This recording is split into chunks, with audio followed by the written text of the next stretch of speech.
Hey everybody, it's Mary, aka Lady Bam.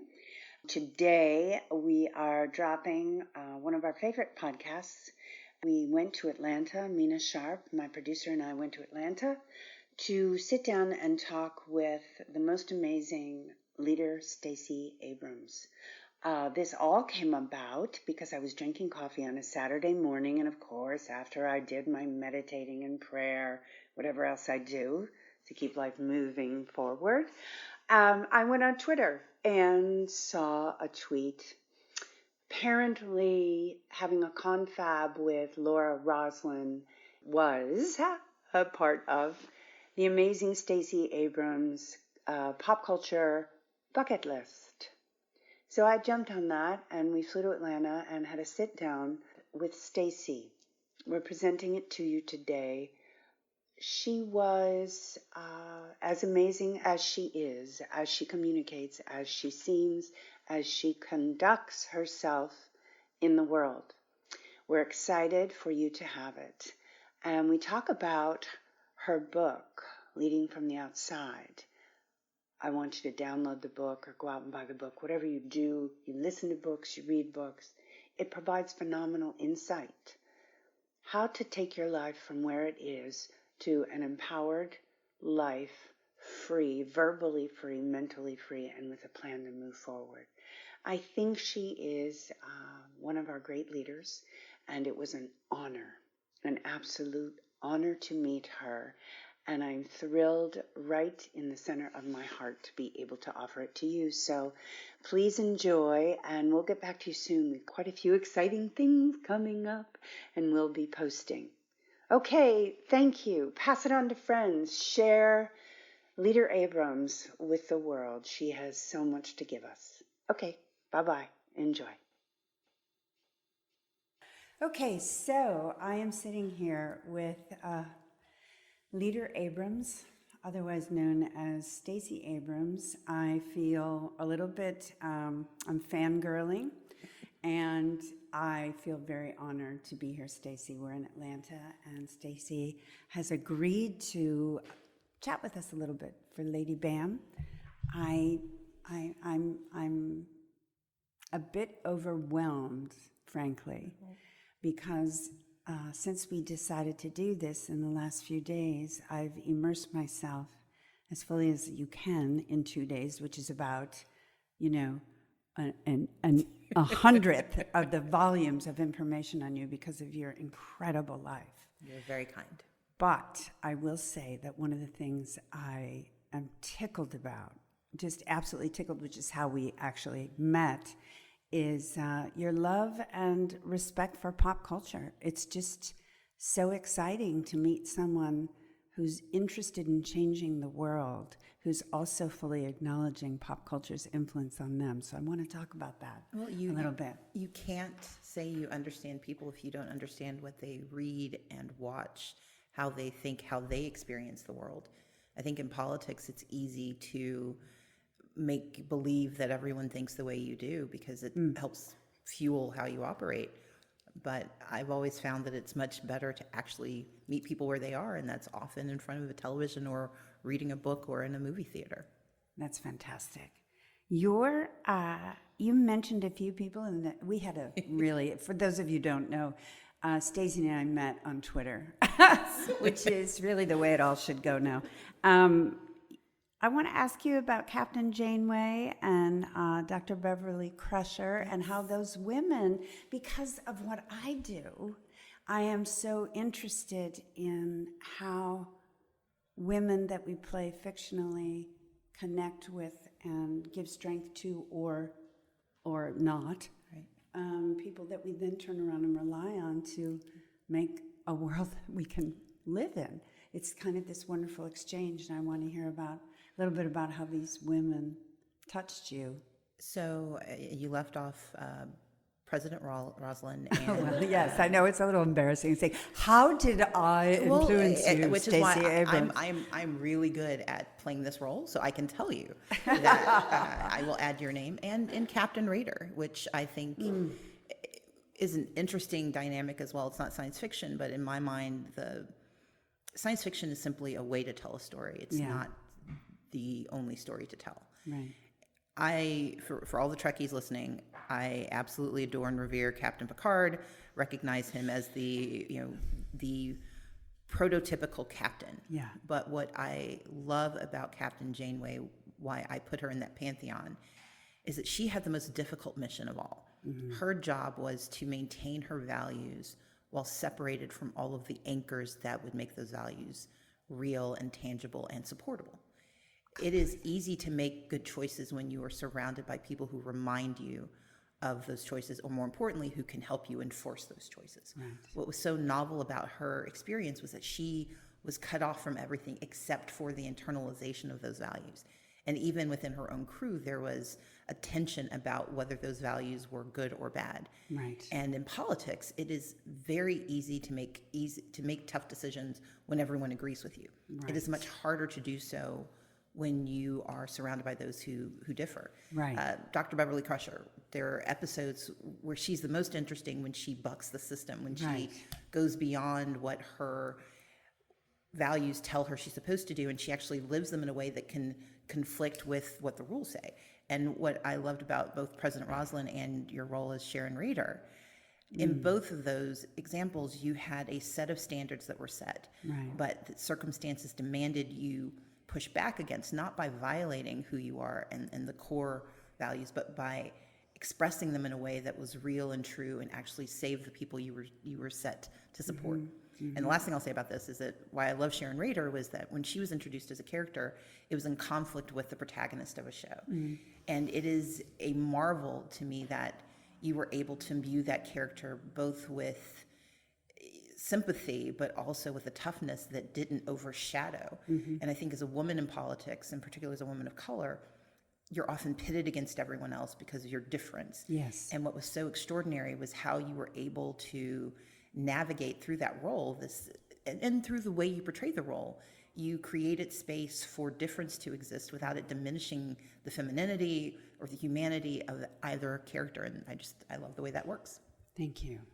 I hear you, and I appreciate that part of her, and I appreciate how consciously that was done by James Duff, and how closely we worked at finding her center and finding how she would maintain her center without being tipped. You know, you say something in your book. You say, fighting fear demands sacrifice, right?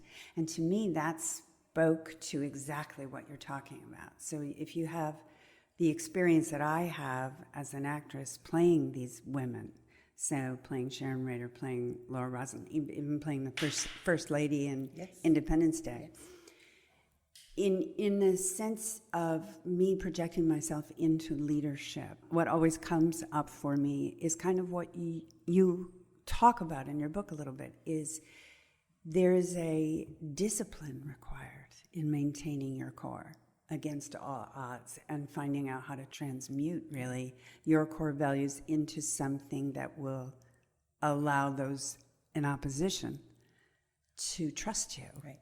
And I'm sure you do this all the time. Do you not? It's inherent in the job title I used to have, which was minority leader. Right. By virtue of being in the minority, I mean, they put it on my nameplate. Right. You know, there was no question that. In case you're wondering who this gal is, we want you to know where your place is. Stacey. But the utility of it was that there were no false illusions. Any successes I had were only going to be achieved if I was able to attain a majority, which meant I would have to work with people who are inherently in opposition. And part of fighting your fear and creating sacrifice is that sometimes the sacrifice is credit. Right. Sometimes the sacrifice is your position. Yes. There were ways in which I made choices during my tenure in the legislature that were used against me in my campaign for governor. Yeah. Because in order to achieve the greater good, and you know, there's certainly the longstanding argument throughout literature about whether the greater good is worth all of that. There is a responsibility you have to determine not whether it's the greater good, but are you doing the greatest good? Right. And that's different. The greater good says, what's the difference? The greater good says, you know, if 5 people benefit or 6 people benefit, then you go with the 6. The greatest good says that what you do is sustainable and replicable and has a reach beyond that moment. Often in politics, we're called upon to make decisions that are instantaneous, but that have long-reaching effect. Right. And for me, the greatest good is what can I do that over the long term will have benefit, even if it costs me in the short term, and could potentially, if you're in politics, could cost you your job. Could cost you your job. So when you talk about ambition being driven by the soul or connected to the soul, to me that was, I just sat there on the plane, I turned it off, and I sat there. I've never heard anyone state that. And yet I've experienced it myself, particularly when my ambition goes off track.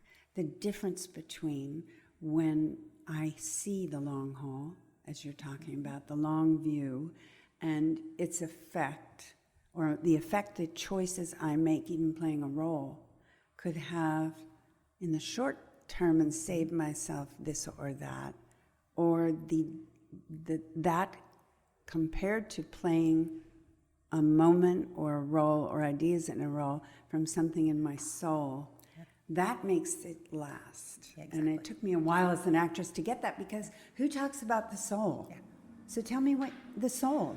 What do you think the soul is? Madam? We do not have that kind of time. Well, we're going to make it. I'm the daughter of two ministers, yeah. But my parents weren't pastors when I was young. Right. They became pastors when they were in their 40s, and I turned 15. But we had a family where my parents encouraged us to explore our own spirituality. I mean, they took us to church a lot. But my mom once said... So they taught you the discipline of practice. Exactly. Right? The discipline of practice. Yeah. My mother's very stark words one day was that she wasn't taking us to heaven with her. And personally, I found that a bit offensive. But... That is a big assumption. It is. Yeah. But when my parents unpacked it, what they were telling us is, look, your obligation is to find where your spirituality sits. And that means exploring your soul. Understand what you feel, what you believe, how you intend to live your existence. Mm-hmm. And the soul is the sort of the encapsulation of that notion of how do I want to exist in the world. Yeah. We use spirituality, we use religious disciplines to practice that, but it goes beyond religious practice. It imbues everything we do. Yeah. And so, there are those who look at my career thus far, and I'm a romance novelist, tax attorney, politician. I like to say I'm a reality show waiting to happen. But well, that will be when you're done with there you this. go. You've already got it, as far as I'm concerned. But what connects them all is that my soul is at rest when I am doing things that I think make life better for others. Whether that's telling them a good story or writing a book. It was difficult to me. I wrote how-to guide / memoir. I don't like the memoir part, right. But I recognize that excavating my own mistakes could be helpful to someone else. Being in politics is not always fun. No. And as an introvert, it is hard because it requires that you actually speak to people out loud. I've been working on telepathy. It does not work. And therefore, I've had to push past some of my other tendencies because my soul is not at rest if I see challenges that I do not answer. Poverty, I find it morally repugnant. Yeah. And I find it deeply disconcerting that we've become so comfortable with its existence. Yeah. And so for me, the soul is a manifestation of the things we want to see and how we want our existence to be marked on this earth. And so that's how I think about it. You mentioned the word a couple times in the book, disquiet. Yes. But you mentioned disquiet as a positive aspect of the experience. And I absolutely related to that as well. And that's kind of what I'm hearing is that it feels to me, and to see a politician incorporate this is really uplifting for me and for obviously millions of other people who are falling in love with you every single day as time moves on and they get to know you. And I think that's part of it's a big responsibility you're talking about, and it's because people don't always agree to allow the disquiet of their soul to fuel their ambition and to turn it into public policy. Yes. I mean, that is an unusual situation.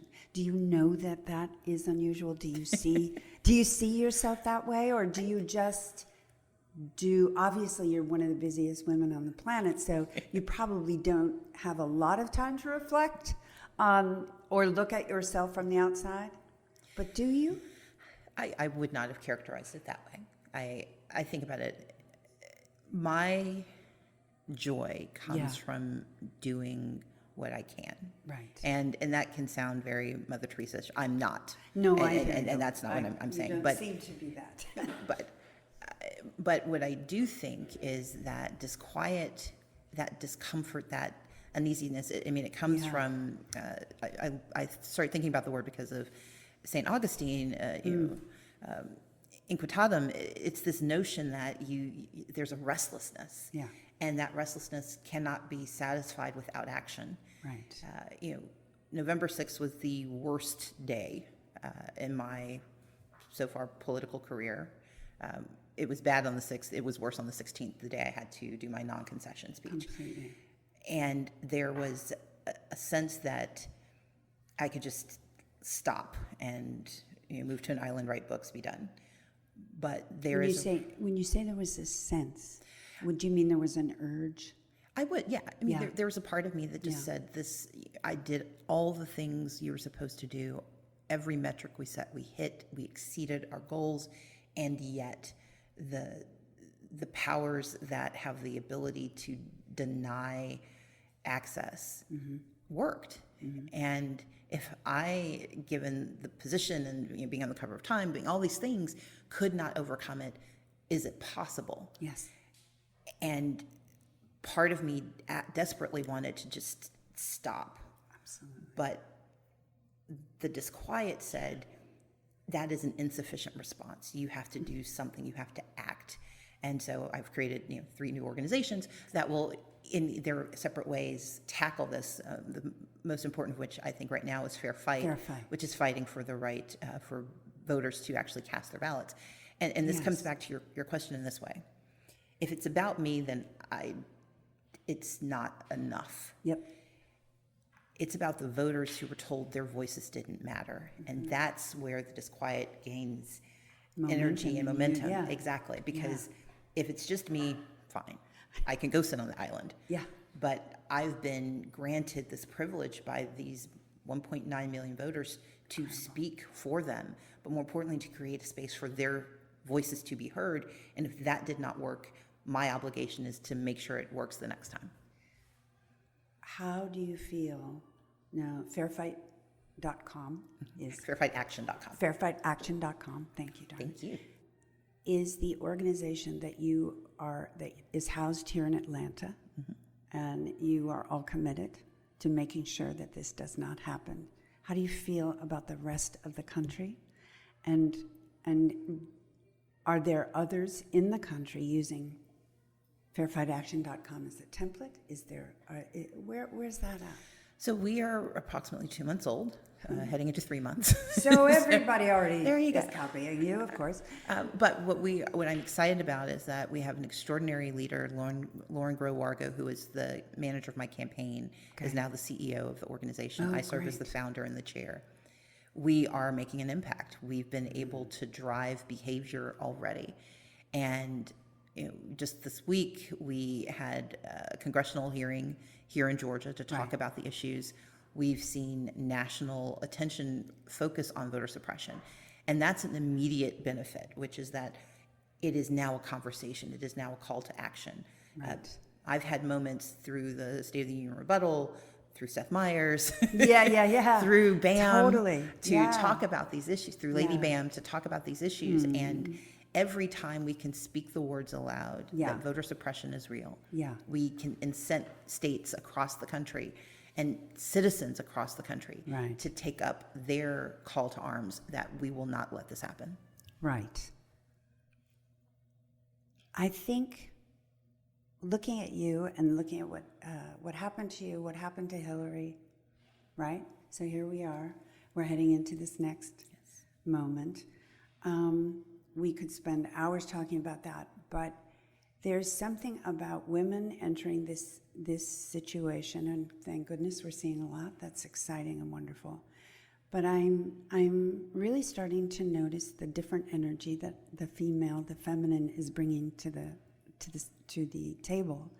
And you said something in your book. You said logic is a seductive excuse for setting low expectations. And I want to ask you about that because, again, to me, it seemed to be in the center of a difference in point of view and a difference in how one self-evaluates and what voice does one listen to.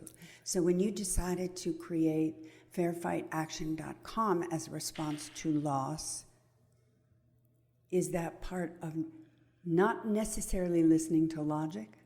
Exactly. Right?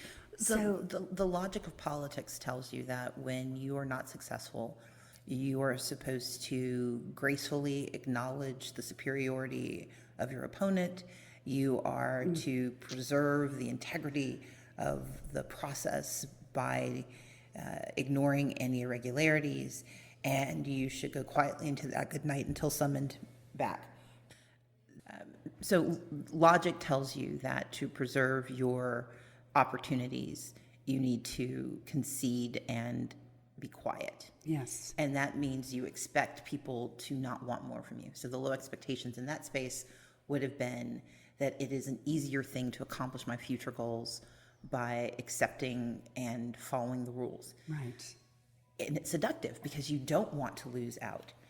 My responsibility, though, was to remember why I ran. And I didn't run just to get a job. I ran a campaign that was designed to bring new voices to the table, but it was also to create space. And as you mentioned, other women who have run, other women who've tried different things. Mm-hmm. The minute we set the bar low, right, we make it harder for anyone to reach higher. Right. And so my responsibility was to set a higher bar, to set higher expectations, not only of me, but for what is asked of us. Yes. You shouldn't expect me to give in simply because that's what is done. Right. You should expect me to fight. And when we start to expect people to fight, when we expect them to do more, yes, then the logic starts to shift and more can be accomplished. That's beautiful.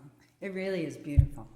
You know, I was thinking that you were talking about one of the things that a leader must do is to look around and begin to get to know immediately your support staff. Because there's power there, there's Absolutely. information, and develop the trust with the people who surround you. And I thought to myself, that's what Laura Roslin needed. Or maybe she had them, but we never saw them. Yeah. Like, do you know what I mean? But I felt her loneliness in that moment. And I was so happy to hear you talk about that, because that, again, is a very different feminine in terms of the energy, the classical energy, coming at leadership in a different way. We have to recognize that economic status, whether you're talking about it as a citizen or someone in a position of power, the power is relative. Right. And it's not only relative to who holds it, it's relative to how you recognize it. Yes. And that there is a power imbued in the person who controls who can have access. There's power imbued in someone who controls the appearance of a space. Mm-hmm. And so whether you're thinking about domestic workers or secretaries or those people, by their very nature, create the space that allows other things to happen. And that is powerful because when they don't show up, we notice. Right. When something doesn't get done, we are affected. Yeah. And unfortunately, our society has decided that power is relative to title. Mm-hmm. And I like to say, I look for power, not position. Yes. Because your position is irrelevant. You can have any title you want, but what are you able to do and leverage with that power or with that position? And that should really be the marker. And once you think about it that way, you are incented either by humanity or by fear to treat everyone better because you don't know how much power they have over whether your life is good or bad. And if you doubt that, think about the last time you made a flight attendant mad. Yeah, exactly. Your book, it's going to have a new title. Yes. In its paperback release in March. March 26th. And it's going to be called now Leading from the Outside? Lead from the Outside. Will you tell us why you changed the title? I find that fascinating. So the original title was Minority Leader, How to Lead from the Outside and Create Real Change. It was written at a time where the highest title that I'd held was Minority Leader, but also it was a conversation about the juxtaposition of minority and leadership.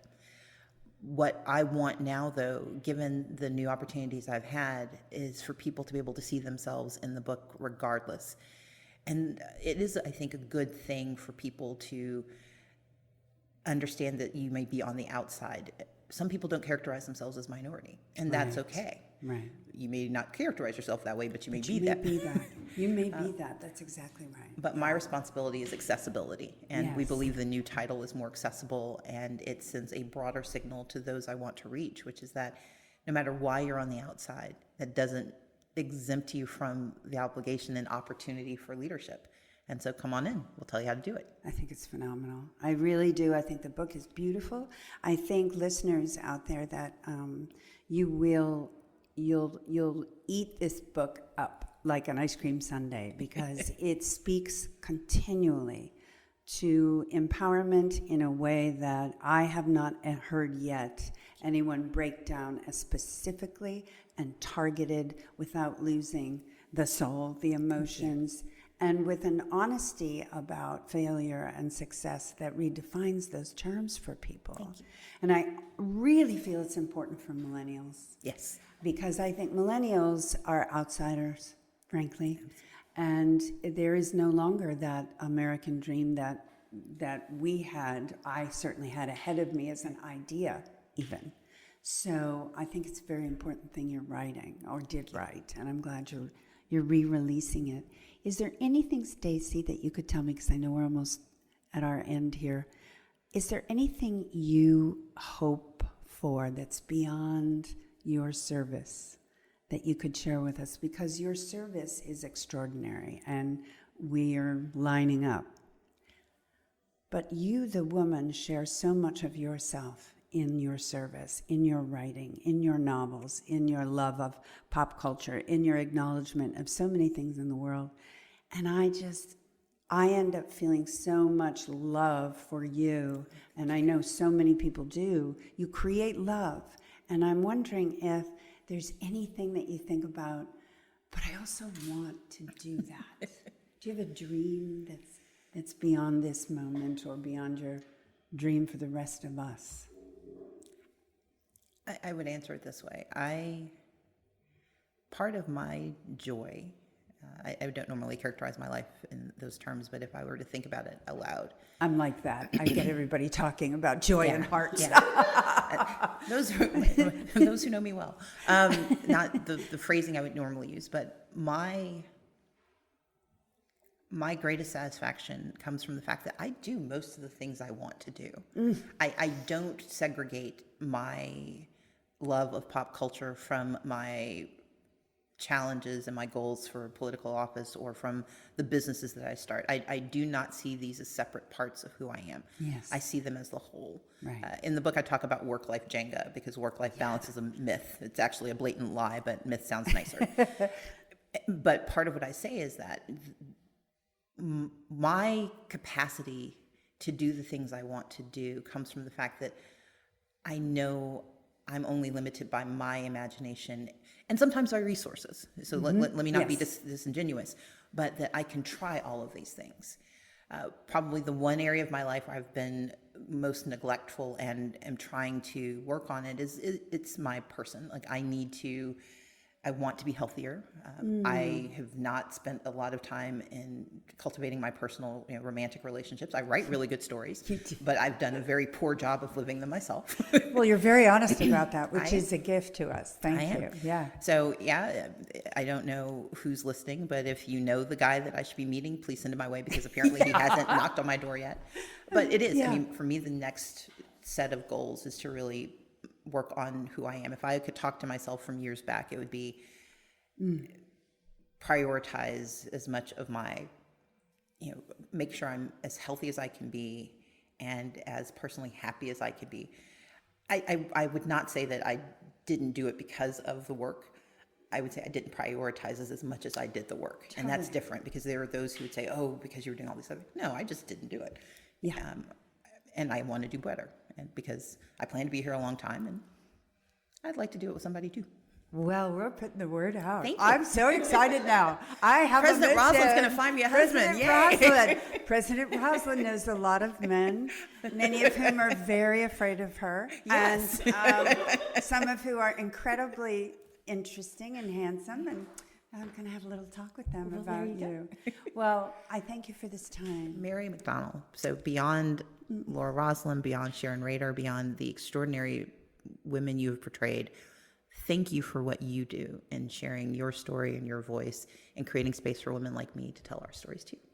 Well, thank you.